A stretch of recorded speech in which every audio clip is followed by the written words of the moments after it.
And just seeing him tear up and cry like this and then have Mercedes say you're a good guy, it almost feels like a pity date. I hate to say that, but that's what it felt like watching it.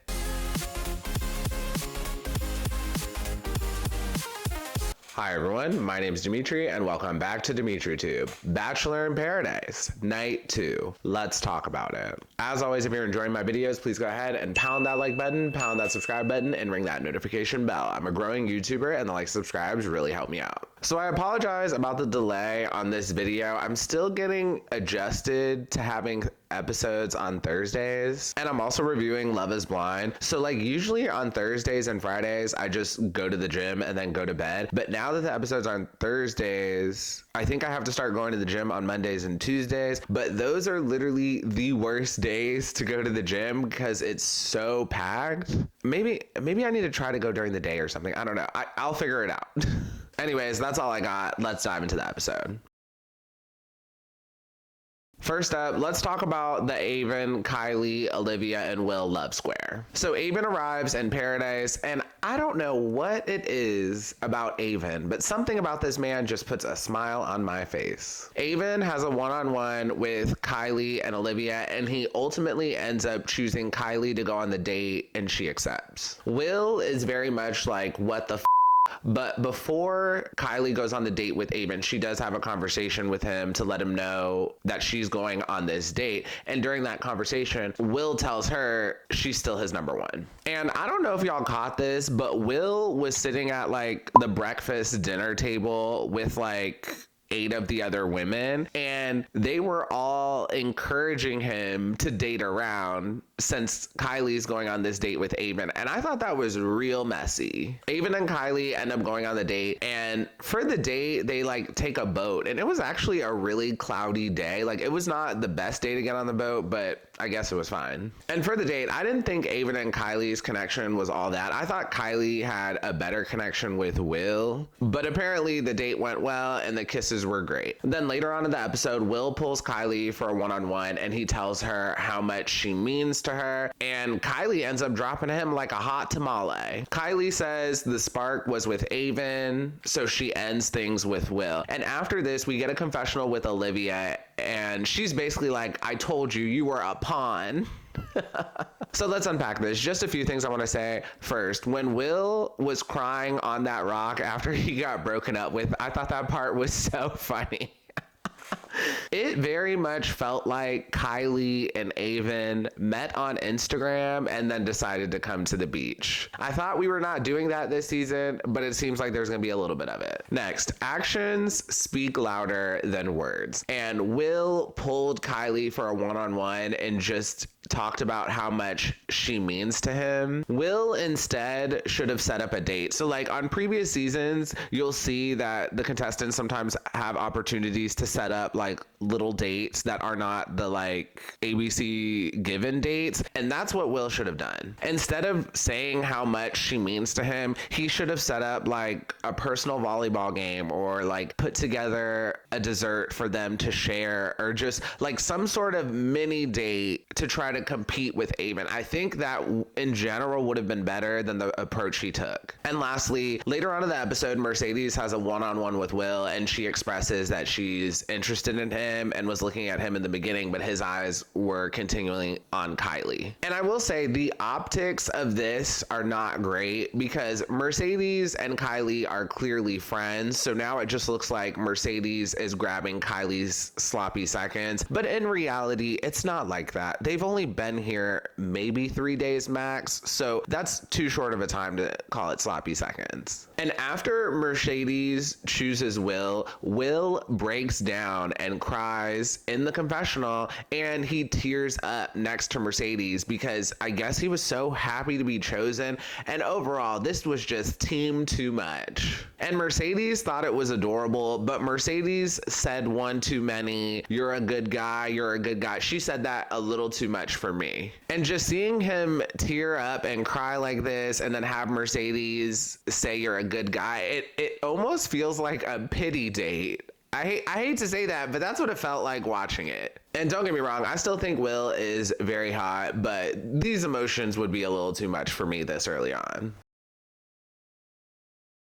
Next, let's talk about this Hannah B bonfire, because if I don't mention this, I think some of the other storylines just will not make sense. So production brings in Hannah B and they give her a date card, and she's very much acting like she's a contestant and trying to go on dates. So she pulls some of the guys for one-on-ones. But as she entered the beach, I was like, I'm pretty sure she's happily engaged. But everyone freaks out because it's Hannah B and they hold on to their men a little tighter, and some of the girls are like, wow, I might as well just go home right now if she's here. And overall, they create this just really unnecessary storyline. And on this show, I really don't understand why they do this. They very much act like previous bachelors and bachelorettes are like huge commodities, and the people who were never leads like don't stand a chance against them. Like, I don't understand why they do that. They did a similar thing with Rachel Recchia, and personally, I just feel like whether or not you were a lead, if you're single and on this paradise beach, you are no better than anyone else. Anyways, so later on, Hannah B hosts a bonfire and she asks the contestants random questions to try to get to the bottom of the tea and basically to stir up some drama. So I was not mad at this. I am glad production is trying new things to push storylines, but this was just low budget as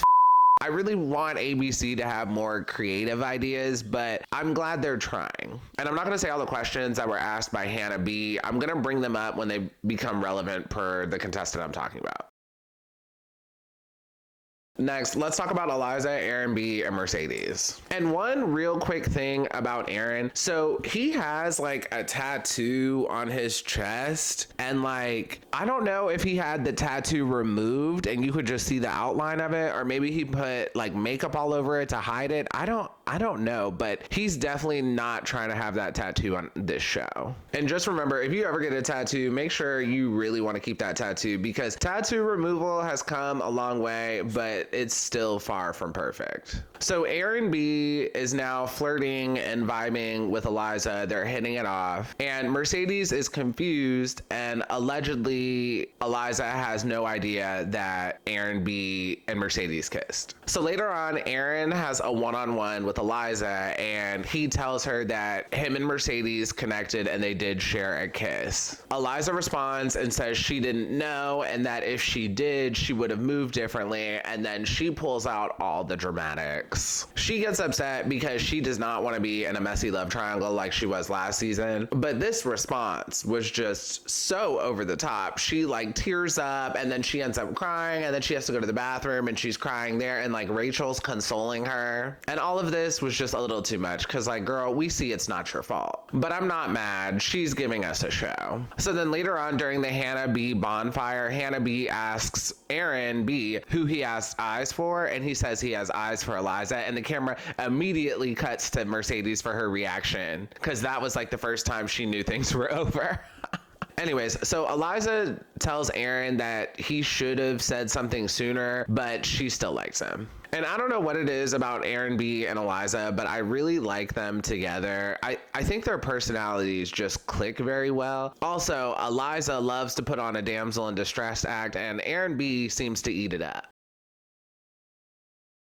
Next, let's talk about Kat with a K and Brayden. So let me just say, on this episode, Kat's Gemini is really starting to show. Early in the episode, she tells, I believe, a confessional that she has deep feelings for Brayden, and at one point we see them having like a heavy makeout session in the pool. But then fast forward to Hannah B's bonfire, Kat says she'd be open to dating Tanner or Tyler Norris. Girl, what? And I said this on the first episode, I'm pretty sure Kat is playing Brayden like a fiddle. She's only interested in him because she's trying to get a rose for the next round.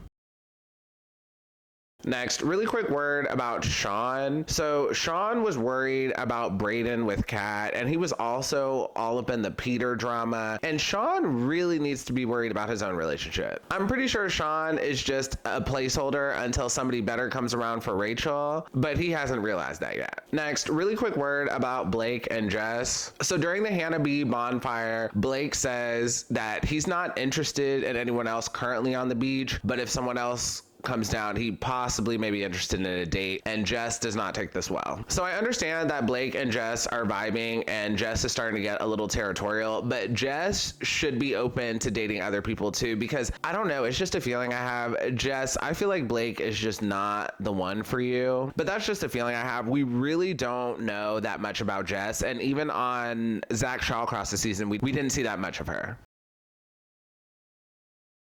And finally, we move on to the cocktail party. So earlier during Hannah B's bonfire, multiple women said they were interested in Peter, but I'm pretty sure they only said that because they want a rose to make it to next week, and Peter's their last chance. So during the cocktail party, all of the women on the chopping block are chatting with Peter and trying to earn his rose. And at one point, Peter is talking to Kat with a C, and he says, "I'm the most attracted to you." And this was confusing because I'm like, so why is this the first time we're seeing y'all have a one-on-one? And just a heads up, I'm pretty sure Peter is a producer pawn. We find out that Sam is his number one choice, even though Sam has an established connection with Aaron S. So even though they have an established connection, Peter shoots his shot anyway and tries to talk to Sam. And the conversation Peter has with Sam was just really awkward, and there was no connection. Like, Sam was really not interested. And at multiple points in the conversation, Peter calls Sam mature, which I thought was kind of weird. Long story short, they end up getting into a really petty argument, and Aaron S was pissed. At one point, Peter is talking to Olivia, and Aaron is like, "Peter, can I talk to you for a second?" And Peter's like, "Let me finish talking to Olivia." And Aaron is like, "No, this cannot wait. We are going to talk right now." And I was like, oh. Aaron confronts Peter and says, "Why would you try to ruin this for me when you know I have a connection?" And Aaron also asks Peter if he told Sam that he's immature, and Peter denies it. So let's unpack this. Just a few things I want to say. So first of all, I'm pretty sure Peter is a snake and just cannot be trusted. I had to look up what season Peter was on because I couldn't remember, but he was on Charity season. He was on the same season as Aaron. He was the guy that during the reunion, apparently all the other guys were bullying him. They started like an F you Peter hashtag or something like that. And then the audience came for the contestants on Charity season because they all thought he was bullying Peter. So this is just my opinion. I'm not exactly sure what went down, but I'm pretty sure it's Peter's fault. Like, I don't condone bullying or anything like that, but if you're in a group situation like this with a bunch of men and most of the men in the house don't like one, it's probably because he did something. Pretty much every season of The Bachelorette turns to a frat house. So if a ton of the guys in the house don't like someone, it's usually because he did something. And especially to go to this level and start a hashtag about him, like, I'm pretty sure he did something and he's not completely innocent. That's why I thought it was confusing that the audience immediately sided with Peter and said the cast was bullying. Next, Aaron S. could have handled this much better. Aaron and Sam seem to have a good, solid connection. So for Aaron to get this upset at Peter seemed a little extra. Like, I would have taken a let the best man win approach because it seems like Peter didn't have a shot in hell anyway. And overall in this exchange, Aaron just seemed very hot-headed, and it was just like, Aaron, do you have no confidence in your relationship with Sam? And maybe he has no confidence in the relationship because so far we've seen basically nothing of Aaron and Sam. And finally, we move on to the rose ceremony. There really aren't that many big upset. Brayden is drenched in sweat. Olivia and Jess really need to stop with the body glitter. Like, Olivia, this was just too much.